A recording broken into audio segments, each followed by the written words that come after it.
Hi guys, in this tutorial I'll be showing you how you can make this 1/12 scale rustic Scandi Style Wall Shelf from my easy to assemble kits. Simply follow my step-by-step instructions to create your own realistic miniatures for you to paint and finish in your own style. So let's get started and see what tools and supplies you'll need to create this kit in the comfort of your own home. You'll need wood glue. I use Gorilla as my brand of choice, but any wood glue will be fine. You'll need a scalpel, Stanley or craft knife.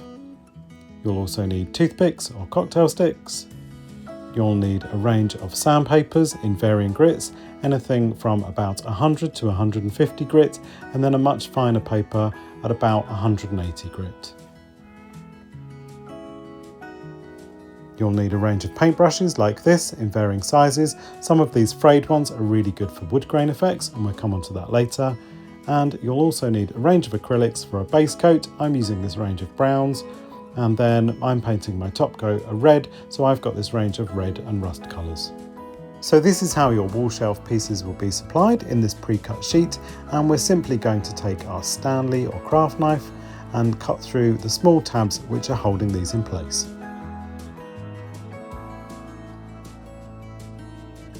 Once you've cut through those tabs, you can simply pop the pieces from the sheet like so.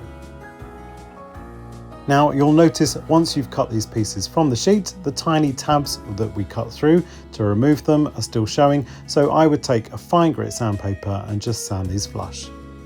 And this same process can be repeated on the other parts as well.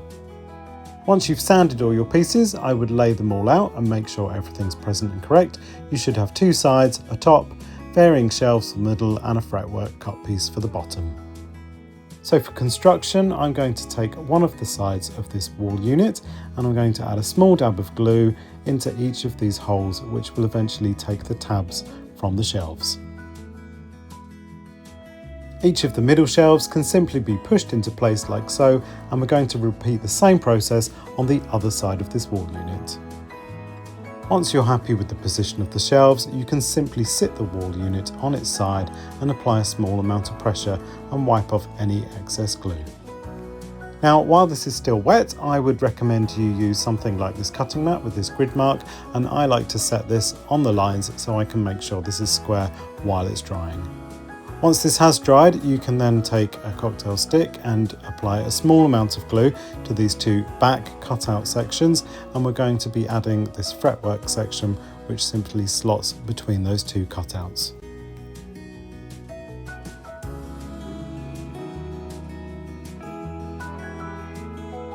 So you'll notice at the top there's two cutouts, so we're going to repeat the same process by adding a small amount of glue to these, and then we can position this thinner supporting bar at the back of the unit.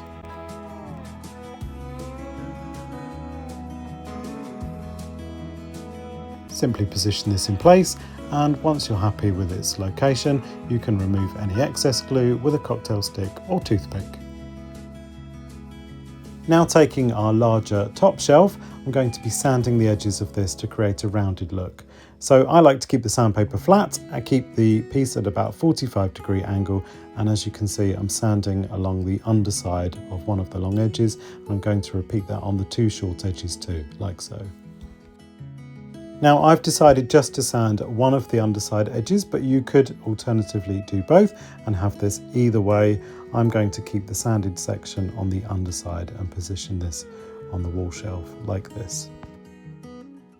So we're just going to add a line of wood glue along those two sides and the long back edge of this unit, so as we can position our sanded top shelf.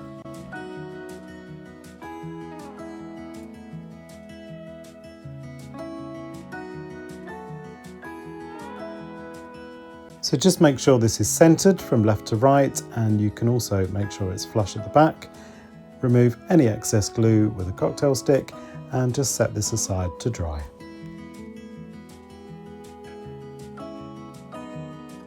Now this next step isn't necessary, but I'm going to be using this ready mixed wood filler and just filling in these small holes on the side where the shelves fitted in, allowing the filler to dry and then sanding it flush.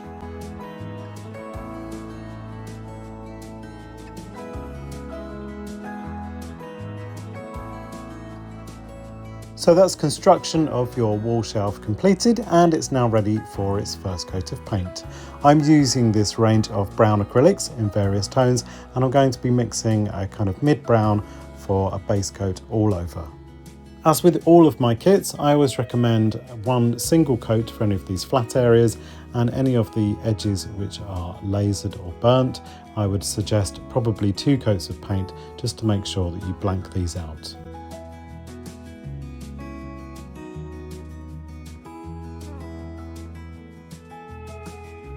So that's the base coat finished. Just make sure that whatever angle you look at this from, you've filled in all of these side sections, and I'm going to be using these red and rust tones for the top coat of this wall unit. As you can see here, I'm applying the paint with the side of the paintbrush to create this kind of broken and distressed paint finish. I definitely don't want this to look like a new piece of furniture, and if you've watched any of my other tutorials, you'll see that this is a paint finish that I use on lots of my kits.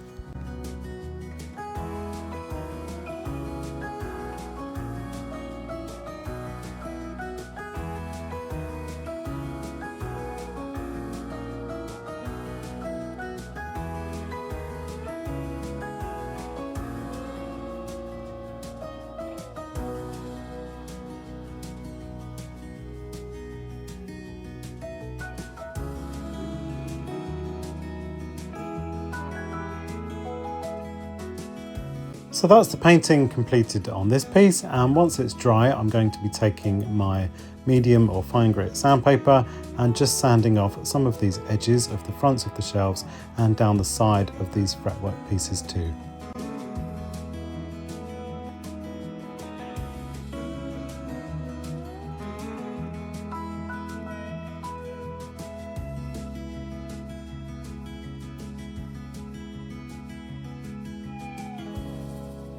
I'm also going to sand the bottom of this fret piece and just work in between some of these details.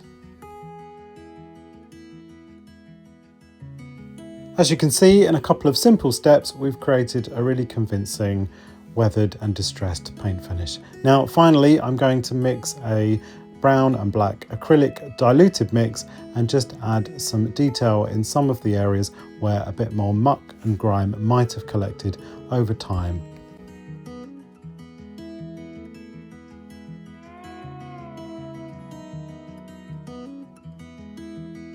And I'm going to add a slight bit of age into the corner of these shelves and onto the top of this unit where I'm applying the paint and then wiping it off with my finger for a softer finish.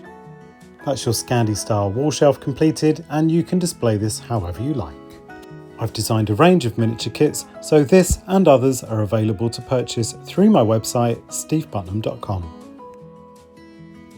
Well, that's it folks. I really hope you've enjoyed this tutorial, and if you have, please do hit that like button below and subscribe to my YouTube channel, Steve Putnam Design, for future updates.